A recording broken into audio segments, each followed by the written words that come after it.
brought up and born into a Roman Catholic church.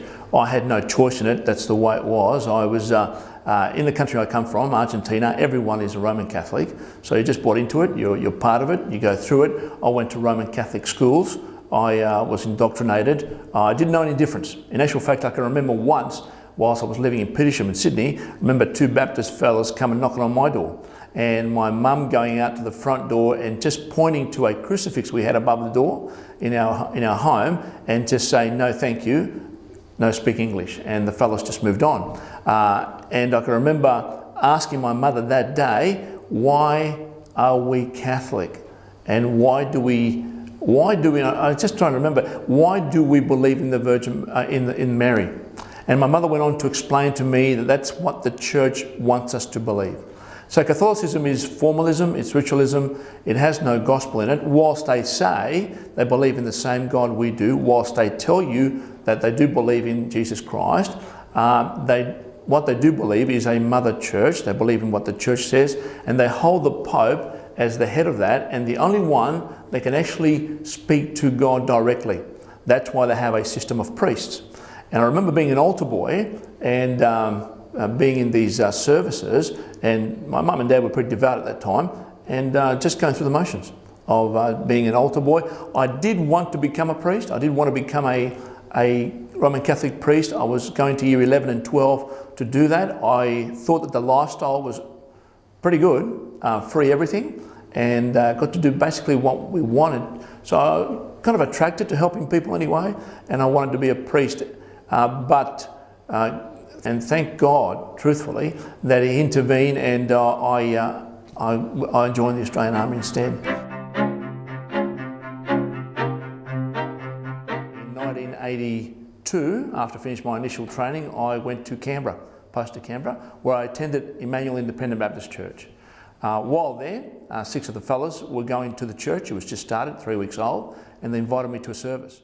I heard the gospel message for the first time in early January 1982, and during that first week, during the first week after the Sunday, I had a visit from one of the fellows there, and they came to my barracks room and went through the Romans Road with me on a personal basis.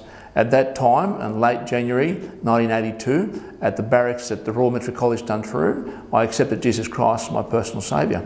I was baptised 2 weeks later and then continued to do discipleship and grow and so forth. In 1994, where we established and began a church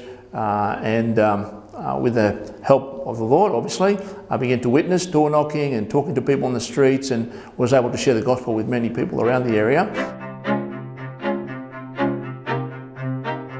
If you are at the moment, at this stage, listening and thinking to yourself, well, I'm in a religion, I know God, I believe in God, I also believed in God, and I believe in a system that I thought taught me about God. But then I realised once I was out of that system, I realised that they weren't teaching me about God, they were teaching me about a church, a way. But the Bible is clearly saying that Jesus Christ is the only way, is the truth, is the life, and that nothing else can matter. I remember that night when I was led to the Lord in my barracks there, trying to think of a way to get out of it, trying to think of a way to say, no, there must be something wrong, I must have got it right. But as this gentleman led me, and he opened the Bible and he took me to Ephesians 2:8 and 9, and a couple of words there that really pierced my heart. And I thought that I could work myself, that I was good enough. I lived a moral life. I didn't do drugs or kill anyone or anything like that. I lived a pretty moral life. My mum and dad were pretty strict on me, so by rights I should be okay. But then the Bible said it is not by works. See, it's not by works. It's by grace through faith. And I thought to myself, now I have no other excuse. And one day I'm going to have to face God. What can I give Him to justify? And there was nothing. There was no answer. Well, my knees were quaking and my eyes were filling up with tears, knowing that there's only one thing to do, is to accept Jesus Christ as my personal saviour. So my challenge to you is this.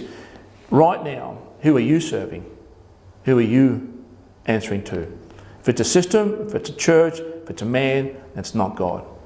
And if it's not God, then you're doing things by works. And if it's by works, then it doesn't count. So accept Jesus Christ as your personal Saviour, and that's the only way to live.